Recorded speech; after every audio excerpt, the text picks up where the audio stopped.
pessoal, tudo bem? Eu sou o professor Matheus Ferreira, professor de Geografia aqui do Cursinho Paralelos. E a respeito da nossa aula de hoje, continuando, né, nós vamos falar sobre a população brasileira a respeito da parte de constituição dela, de formação dessa população. Nós vimos na aula passada toda a questão de demografia, né, de alguns termos, algumas situações e dados do nosso país. No entanto, hoje, né, a gente vai ver primeiramente essa parte de constituição da nossa população brasileira. Nós sabemos que em 1500, né, nós tivemos a chegada de portugueses aqui no Brasil e a partir daí começou uma mudança total no nosso país. No caso, quando a gente pensa nos portugueses em si, a gente pensa, ó, os portugueses chegaram e trouxeram o avanço tecnológico. Não, de forma alguma. Eles chegaram, né? Tem que entender isso. Eles chegaram e, de certa forma, invadiram o nosso país, né? E tentaram colocar uma cultura na população local, na qual ela não conhecia. No caso, a gente pode falar o seguinte, que antes dos portugueses chegarem, já tinha registro de população humana há 11.500 anos, descontando aqui, né, necessariamente os 500 anos dos portugueses. É, e a partir daí, os indígenas eles ocupavam toda a nossa extensão territorial aqui do país. No entanto, eles estavam mais concentrados no litoral, por facilidades de acesso, de às vezes você pescar, né, de conhecer ali mais a região, enfim, diversas outras situações. No caso, quando a gente fala que ele está bem concentrado no litoral, a gente tem que pensar o seguinte, que no Brasil todo tinham várias tribos e cada uma tinha a sua língua, o seu costume, a sua cultura, a sua religião, né? E a partir daí a gente tinha também entre essas tribos algumas que eram rivais, outras que eram não tinha nada contra, outras que eram se ajudavam, enfim. Mas a parte do rival é o que a gente vai pensar que teve um grande impacto depois que os portugueses chegaram. A gente vai ver como que isso ocorreu, né? E a partir daí, a etnia mais numerosa era dos tupis-guaranis, e foram eles que tiveram o primeiro contato com os portugueses. Né? Nós temos também a situação dos escambos, né? Que basicamente eram as trocas que os portugueses davam por alguma coisa que eles queriam, espelhos, pentes, roupas, enfim, situações que tinham uma tecnologia em si, só que não era uma coisa grandiosa, né? E a troca de alguma coisa que o índio poderia dar. No caso, o indígena ele fazia vários trabalhos braçais. O português ficou muito interessado, por exemplo, pelo pau-brasil. E aí a partir daí o indígena levava o pau-brasil para as caravelas dos portugueses e os eram recompensados, né, com esses escambos. Logicamente uma troca totalmente injusta, né? Justamente porque os indígenas não tinham a tecnologia e os materiais necessários para produzir aquilo. Eles achavam que era uma coisa super justa, né? Ou super, aliás, às vezes achava que eles que estavam trabalhando de menos para justamente compensar aquilo que era um espelho, por exemplo. Enfim, a partir daí, os tupis eles também passaram vários conhecimentos para os portugueses, porque na vivência aqui no Brasil era aprendido o que que era venenoso, o que que não era, o que comer, o que não comer, né? Quais eram os melhores caminhos para levar a tal lugar.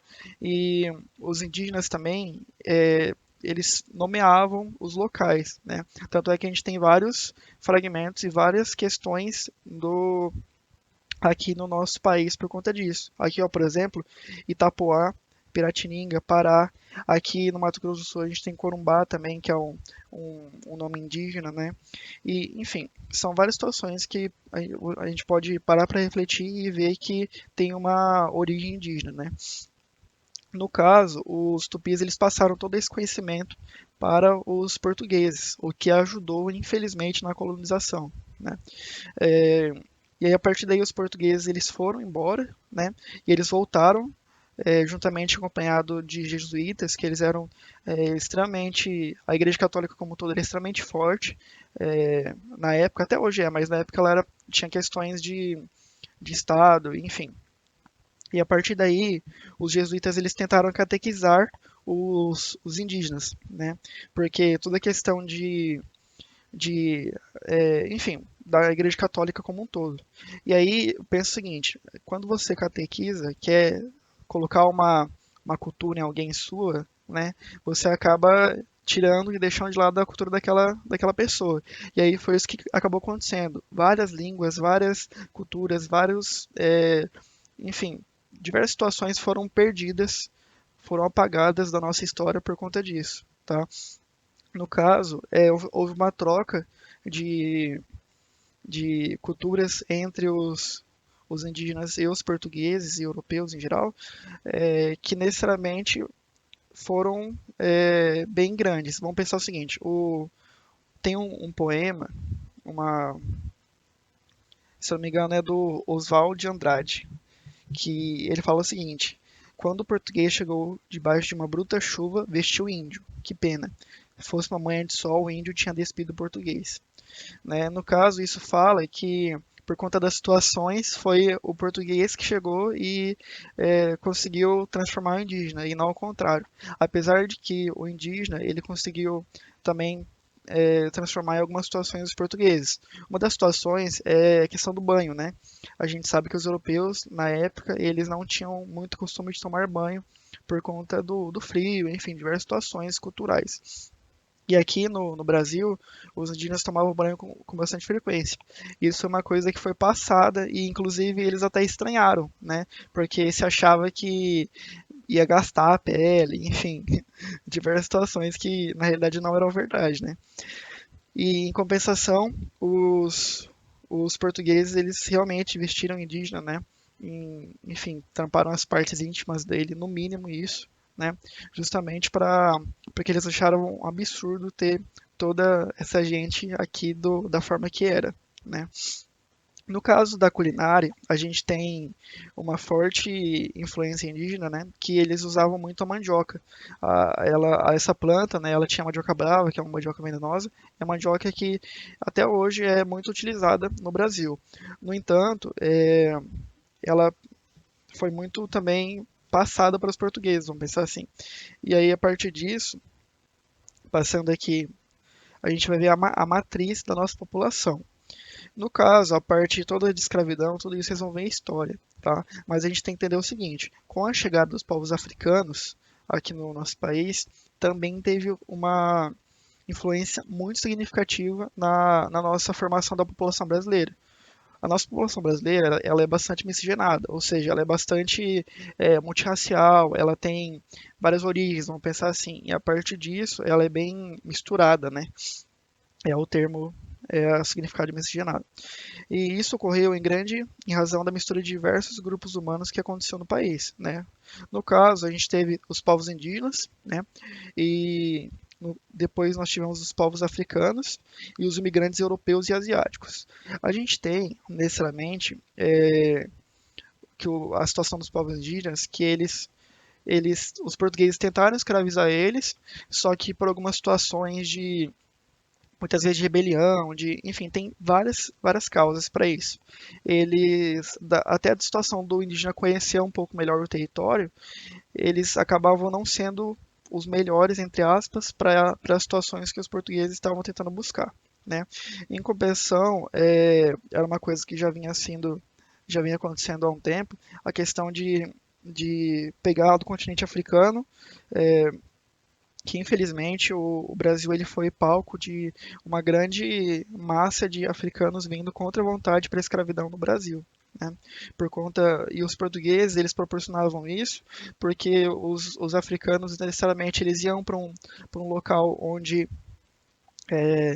não se conhecia e era forçado a trabalhar muitas vezes sem conhecer, sem entender o que falava, porque eles falavam outras línguas, outros dialetos. E aí a situação que eu falei para vocês no começo da parte de tribos rivais, né, de grupos rivais.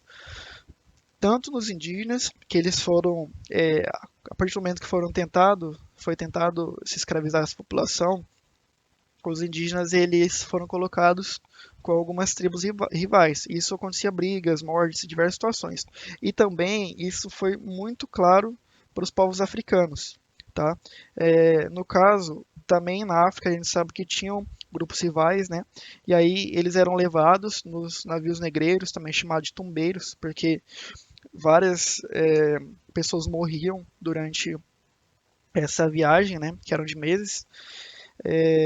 Mas enfim, a situação dos povos africanos, eles vinham juntos com outras tribos, né? Por exemplo, tinha a situação que o português ele combinava com algumas pessoas de uma tribo específica, de um grupo específico, e para esse grupo pegar os rivais e capturar para os portugueses. No entanto, mal sabia, né, que esse povo também, que era o que ajudava, eles poderiam ser levados também contra a vontade, ou seja, tinha um golpe ali, né? E, enfim, eles eram colocados juntos e também ocorria algumas rixas, né, brigas, mortes, enfim, tudo isso que também prejudicou muito essa população.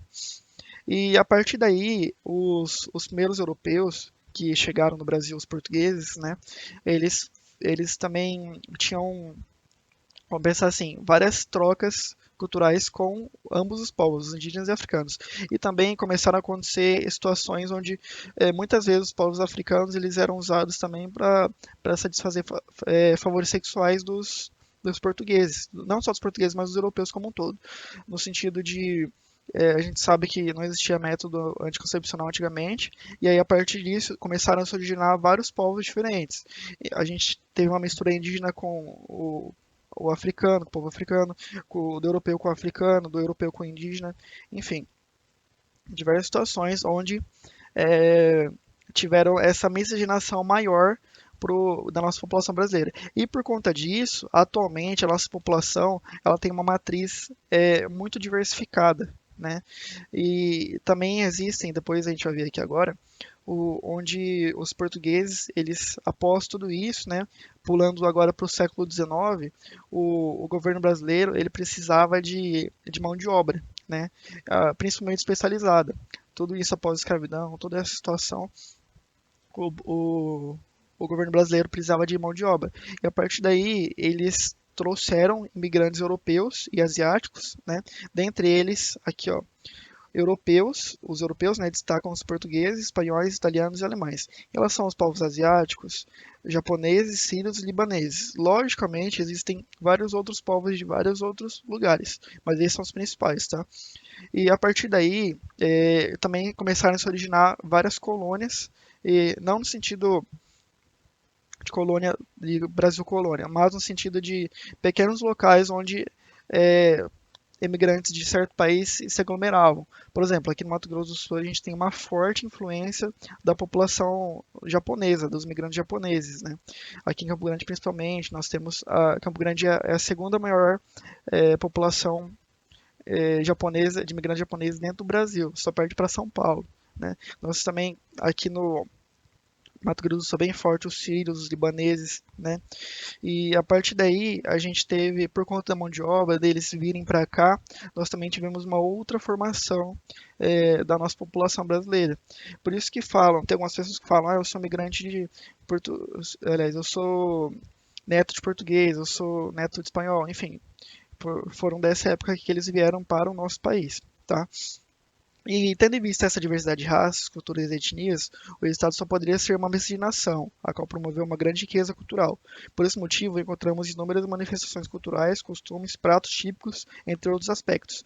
Realmente. Só que também a gente tem que lembrar o seguinte, que por conta justamente dessa miscigenação e da situação que eu falei anteriormente de apropriação, vamos pensar assim, de expropriação cultural, a gente também teve uma parte onde algumas culturas elas foram perdidas, né? Justamente por conta de você ser forçado a conviver numa cultura que você não é ou não pertence, né?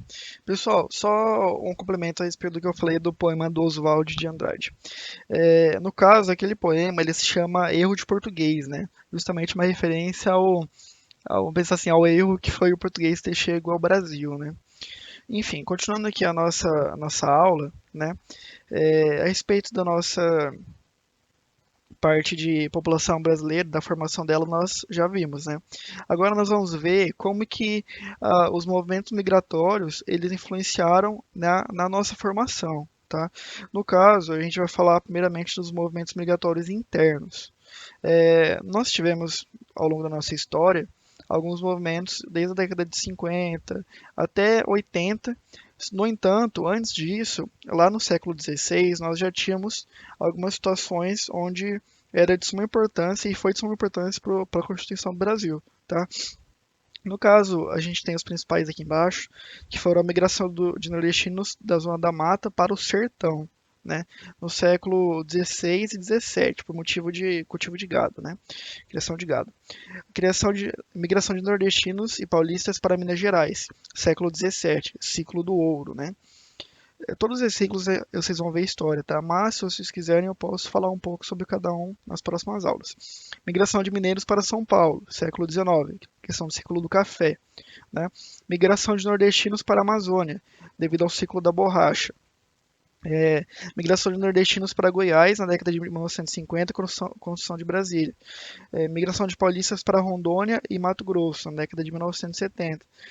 No caso, pessoal, a gente pode observar aqui que grande parte dos nordestinos, né, dos povos nordestinos, foram os que foram necessariamente migrando pelo território. Né? A gente pode citar isso por diversos fatores. Até hoje em dia, a gente tem, infelizmente, uma grande desvantagem para a nossa região do Nordeste em si, que necessariamente o Nordeste, ele infelizmente é uma das menores regiões que são de desenvolvimento e que infelizmente algumas situações relacionadas a cultivo, a emprego, oferta de trabalho, desenvolvimento, elas estão um pouco mais é, atrasadas do que em algumas outras situações. E onde surgiu a oportunidade, esse povo ia, né, com muita luta, muita batalha, chegava para justamente tentar alguma oportunidade de emprego e de mudança de vida, tá? Agora, os movimentos a partir de 1980 e 90 nas regiões Centro-Oeste, Brasília e arredores, né, Mato Grosso do Sul e Goiás, onde ocorre a expansão pecuária e da agricultura comercial, até hoje em dia presente. Zonas de extrativismo mineral em Rondônia, Amapá, Pará e zonas madeireiras do Pará e Amazônia.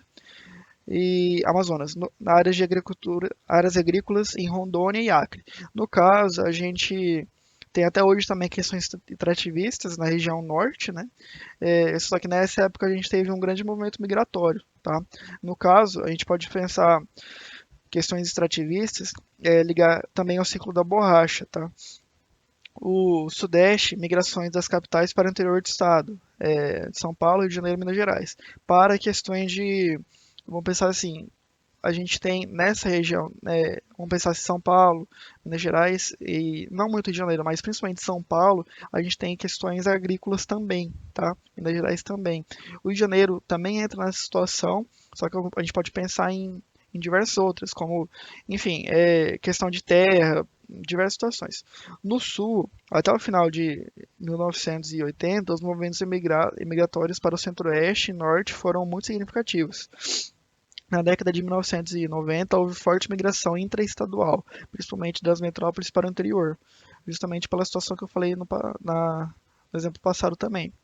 Tradicionalmente, o Nordeste era uma área de grande invasão populacional, principalmente do sertão para a zona da mata ou outras regiões do país, como o Sudeste e Centro-Oeste. Atualmente, há uma atração devido aos incentivos fiscais dos estados às empresas de fora, mão de obra barata e turismo.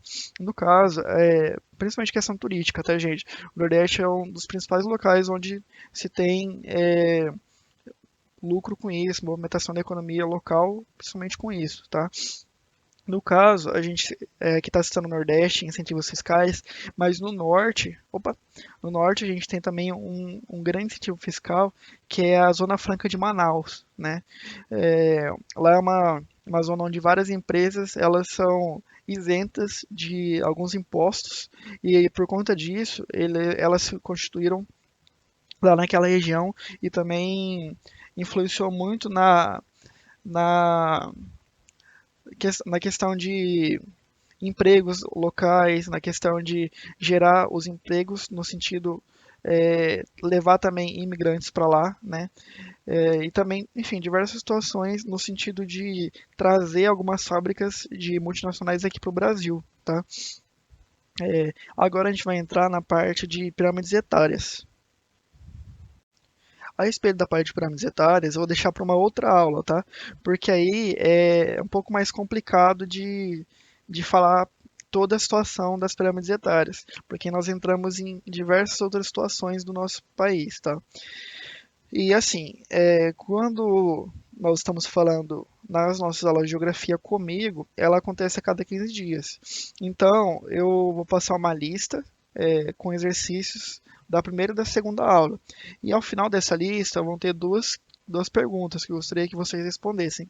A primeira é a respeito da nossa frequência de aula.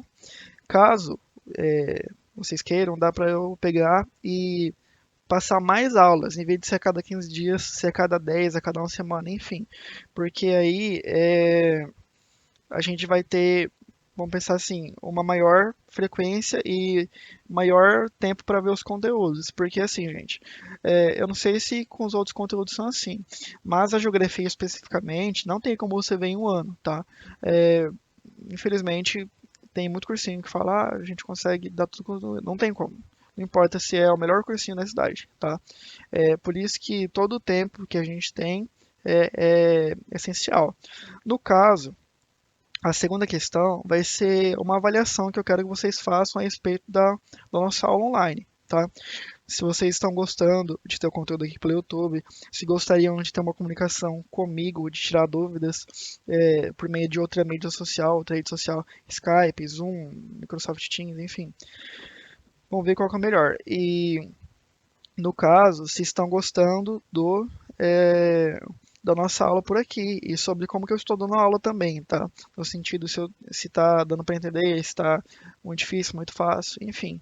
Se tiverem algum ponto também, fala assim, ó, professor, em tal minuto da aula eu não entendi tal coisa. Eu vou e explico para você especificamente, tá? E aí, caso tenha dúvida de muitos alunos sobre isso, eu falo em outro vídeo, tudo bem? Então, só para avisar vocês, assim que vocês terminarem de assistir essa aula, já vai estar disponível a lista lá no Google Sala de Aula, tá? E aí, após responderem tudo, podem me mandar, eu vou deixar disponibilizado o e-mail lá, ou pelo próprio Google, o que vocês acharem melhor, WhatsApp, enfim, eu vou estar recebendo, tá bom? O tempo vai ser até a nossa próxima aula. Se for uma semana para responder. Se for 2 semanas, 2 semanas. E caso queiram, também dá para fazer uma aula bônus só de correção dos exercícios, tá? Explicativo mesmo, tá? Então até a próxima aula